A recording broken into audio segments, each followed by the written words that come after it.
right, little update for Miss Una. So we've been working on marker inquisition.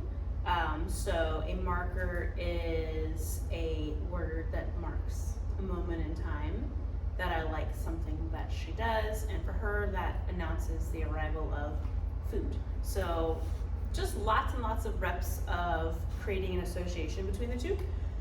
So that way, whatever she's doing when she hears the marker, because she's anticipating food, that behavior will then take on the good feeling of receiving food, so that she's more likely to repeat it in the future. So I always start with marker inquisition just to kind of build like a reinforcement history with the dog, and help her understand what my expectations are and things like that. So she has several different markers that have different meanings as far as like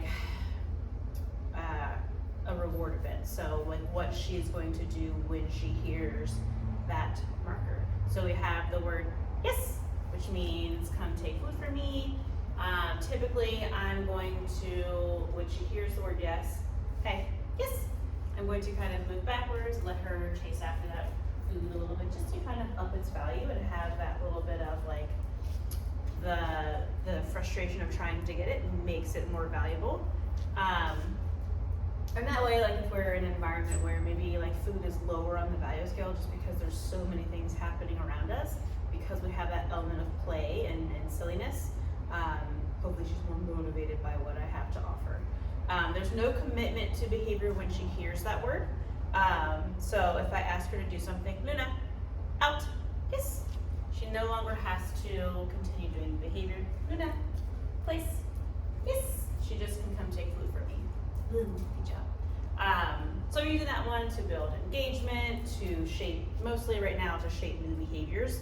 I'm not expecting her to stay in a behavior as she's learning something new, so I want to have a reward event that capitalizes on like, hey, you can come right out of behavior to get food, just so that I'm not like forcing her to stay into a behavior before she's ready, before she understands what that picture is. So for duration work, we have the words good and okay. Good is marking her going into the behavior that I like, and okay is the terminal marker, meaning the behavior is done, you don't have to do it anymore. It's important that if we expect her to remain in behavior, that we actually have to release her out of that behavior. So building duration, I'm going to use that marker, that good marker, to pay her in behavior, and I can change the frequency in which I pay her as she progresses. Let me fix this. So like in the beginning, sit, good. As soon as she took her food, got her food, good, she would come out of behavior. So I did a lot of like, good, I was just ready to like, good, pay, like keep her in behavior, want her finding value, good, and remaining in behavior, okay. Because as soon as she got her food, she would pop right back out of behavior. So now we can sit, good. I can do things, good. She can still receive food, good, and not come out of behavior because she knows what my expectations are, good. Okay, well, did you get lazy? It is important, Luna, come here, place, good. It's important that the verbal marker happens before, it's all right, before anything else. No, the flagpole hit on the window. Place, good. Because, or we want the marker to happen, the verbal marker to happen before anything else, like reaching into my treat pouch or insinuating that I'm going to be giving her something physically. No, place, good. Because I want her reflexively, no, place, good, no, good. Responding to that marker and not my movements. In this context where there's not, I mean, she's a little bit worried about this, the flagpole hitting over here.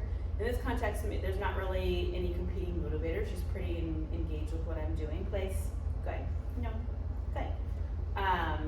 But when we're out and about and there's distractions and things that are capturing her attention, if she's not responding to the word and she's only responding to my movements, if I'm not in her line of sight, she's not going to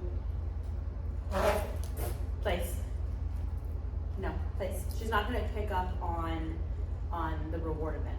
she's not gonna respond to it because she's not seeing me. Good. So like right now, at this stage, like this is the end of the first week, I'm starting to establish rules. It was all of the good stuff, right? Like I'm giving you treats for being on here. Now I'm starting to raise the bar and expectations.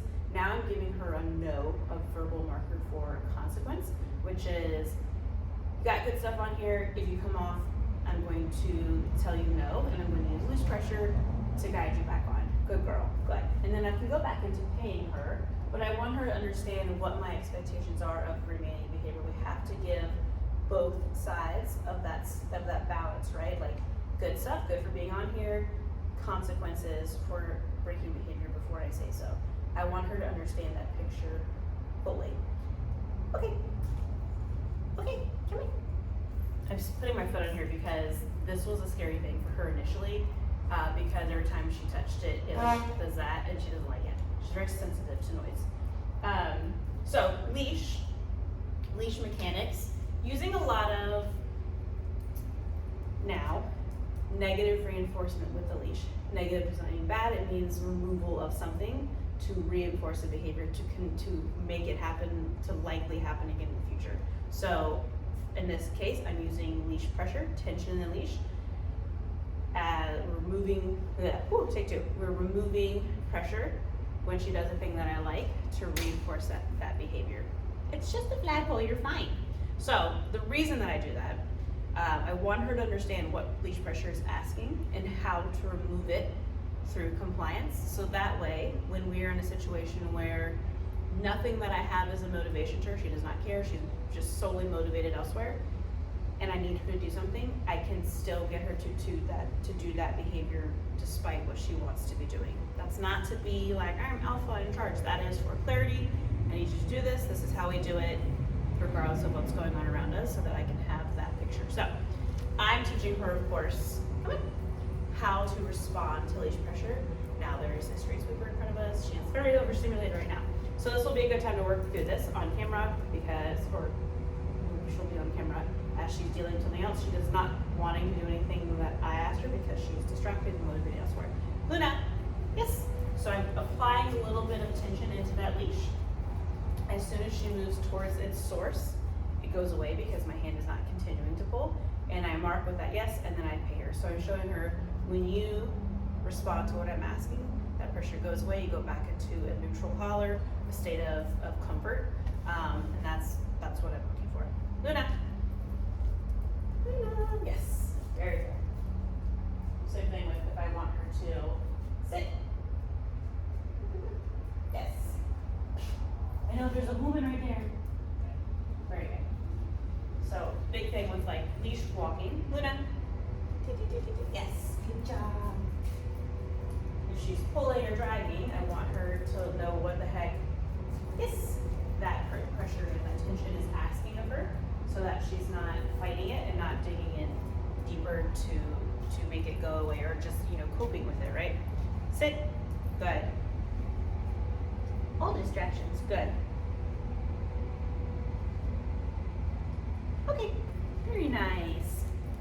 Luna. Yes. Good job. Little pretty girl. Good girl. Get it. I know. Kibble's not in there. Eat it first.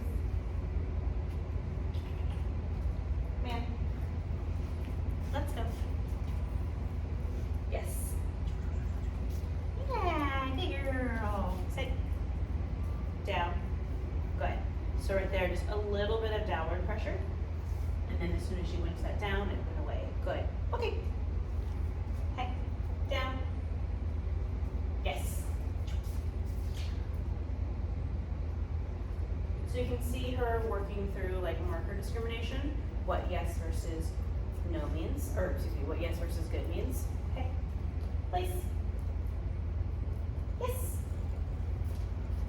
It's first going. Place. Good. She stays in behavior. Good. Good. So back to like her responding to my verbal marker, not my hand movement. You'll see me do a lot of like fake grabbing and for treats and things like that. I want to neutralize my movements. Nothing announces that food. Nope. Nothing announces the food. Place. except for those markers. Go ahead. Obviously, this is a behavior that we have to work on. Go ahead.